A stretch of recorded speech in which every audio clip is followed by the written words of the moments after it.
Kelly, a vibrant young woman, had a deep love for animals and a kind heart. She delighted in the company of cats and dogs at animal shelters, regularly treating them to special treats each month.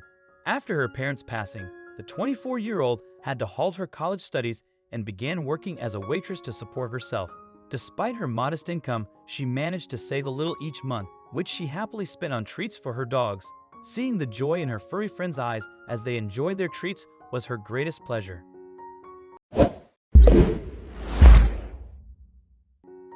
One day, Kelly was at work when she saw a dog sitting outside the restaurant while it was snowing. "Oh my God, he must be freezing," Kelly said while she rushed outside to see him. "What happened to you?" Kelly ruffled the dog's fur and realized he was feeling cold. "I'll take you inside with me." Without thinking about what her manager would say, Kelly brought the dog inside the restaurant and wrapped her jacket around him to make him feel warm. She also fed him some snacks she had bought for her dogs at the shelter.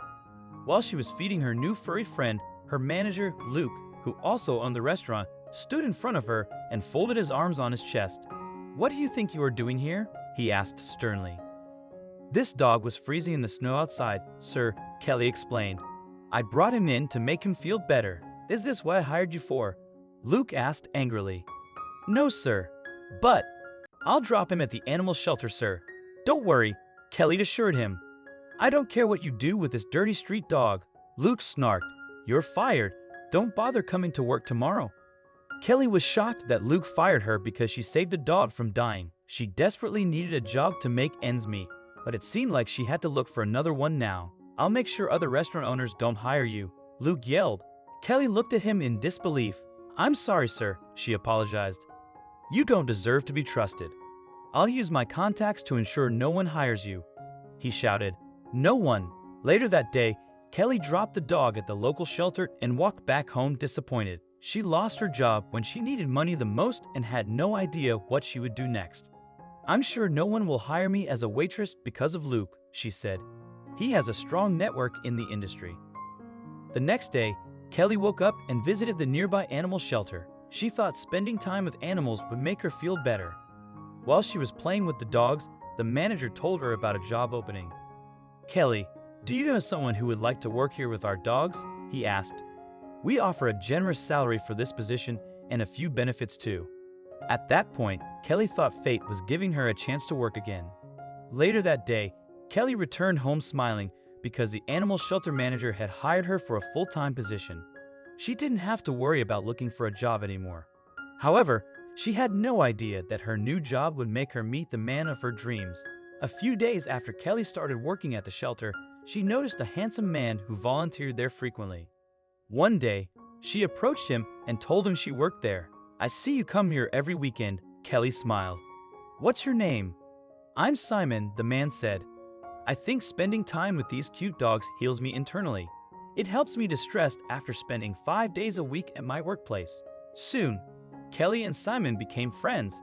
Once they realized they had similar interests and enjoyed each other's company, they thought of dating each other. After months of dating, Kelly realized that although Simon belonged to a wealthy family, he didn't like taking money from his father. He worked hard to earn money, just like she did. "Why don't you move in with me, Kelly?" Simon asked one day. He knew she had no family and that living alone wasn't easy. "We can split the expenses and save money for our goal." "You mean our goal of opening a vet clinic?" Kelly asked excitedly. "I didn't know you were serious about it." "I am very serious about it, Kelly," he exclaimed. After the couple moved in together, they worked multiple jobs and saved the money they needed to start their own clinic. It took them a year to save their goal amount. However, before they could start their clinic, they decided to tie the knot.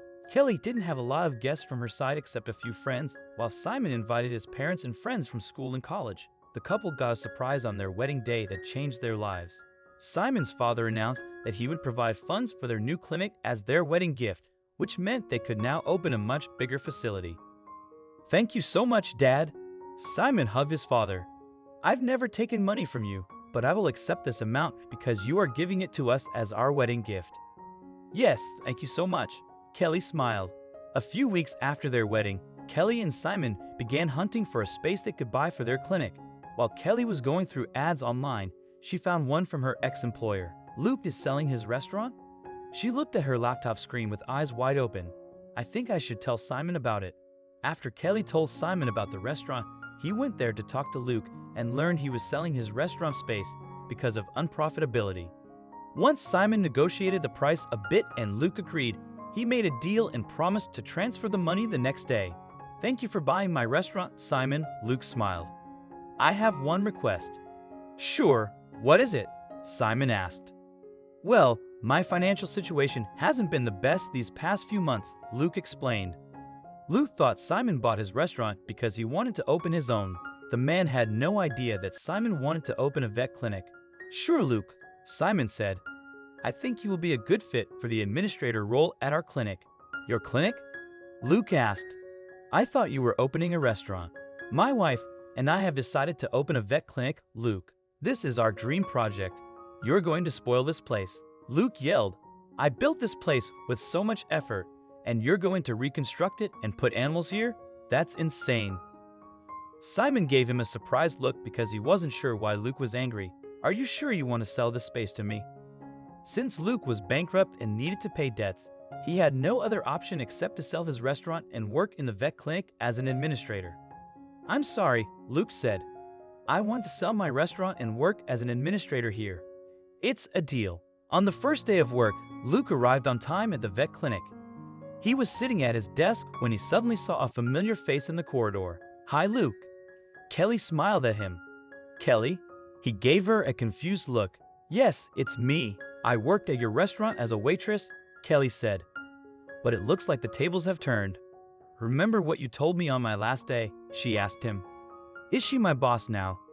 Luke wondered, feeling a pang of regret as he glanced at the floor. He realized he had been unkind to Kelly. Once his employee, she now stood before him, directing him to clean the floor. I'm truly sorry for letting you go, Kelly, he apologized sincerely. I was arrogant then, but you've taught me a lesson I won't forget.